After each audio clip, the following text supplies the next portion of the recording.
Elon Musk just sat down for this wide-ranging, totally unfiltered interview, and we've boiled it all down to the most essential and, honestly, the most thought-provoking ideas.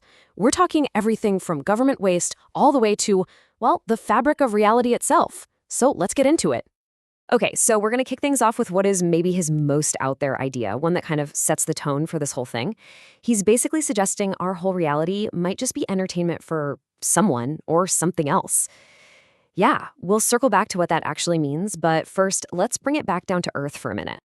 So, yeah, Musk went everywhere in this interview, but a few big themes really stood out. We're going to break down what he learned in Washington, his grand mission to make humanity multiplanetary, and then we'll get into his own head a bit, his thoughts on fear, AI, and that simulation theory we just mentioned. All right, first up, his time working in Washington. It was pretty brief, but man, did it leave a mark. It basically forged his whole perspective on how bureaucracy works or doesn't work. And this is where it gets just wild. Musk claims he found what he calls zombie payments, basically money just flowing out for no good reason. And we're not talking about a rounding error. We're talking $100 to $200 billion every single year, just gone.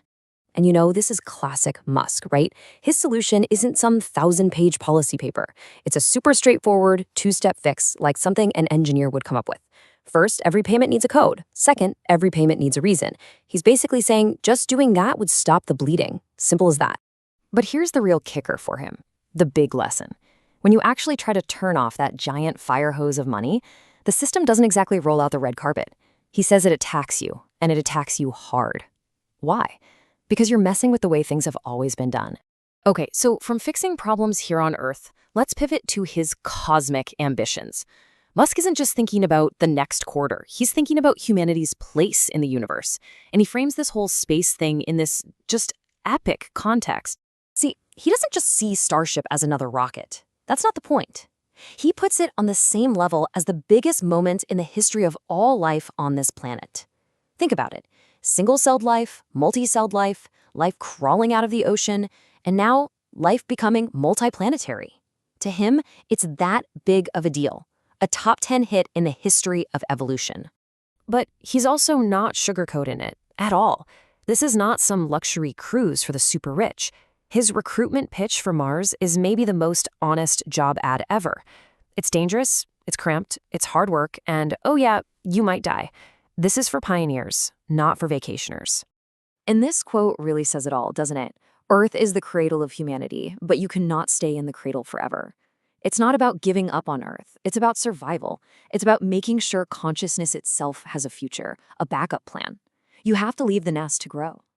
So we've covered government, we've covered space. Now let's go a little deeper and get inside Musk's own head. We're going to explore how he thinks about fear, AI, and this really fascinating idea about the nature of our reality. So, let me ask you this.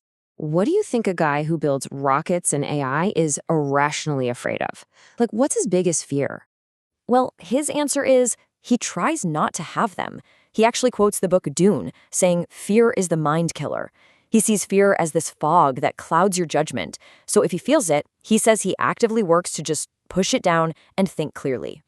But he did admit what the real mind killer is in his day-to-day life. And it's not some big existential threat. It's something maybe a lot of us can relate to: context switching, the mental gymnastics of jumping from SpaceX to Tesla to X. He says that is the thing that really fries his brain. Okay, so that brings us to this simulation theory. Before we dive into his take, let's just get on the same page. The basic idea is that this reality we're all experiencing, it isn't the base or real reality. It's more like a super advanced computer simulation, like a video game being run by some higher intelligence.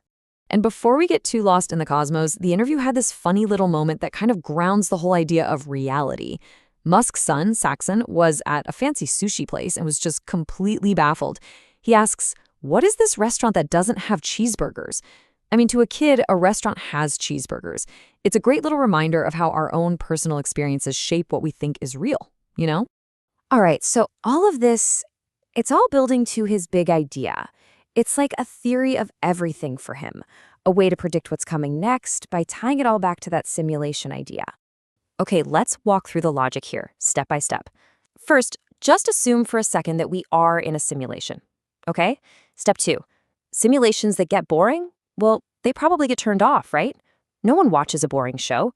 Step 3. That means only the interesting simulations get to keep running, which leads to his wild conclusion, step 4. The most interesting thing that could happen is actually the most likely thing to happen. And boom, that brings us right back to that quote from the very beginning. We could be a series on an alien Netflix. See? Now it makes sense. The good ratings are just a metaphor for how interesting we are.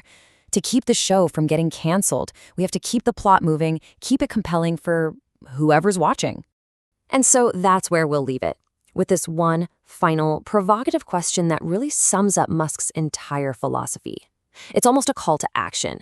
If our reality is a show, how do we make sure it doesn't get canceled? How do we keep the ratings up?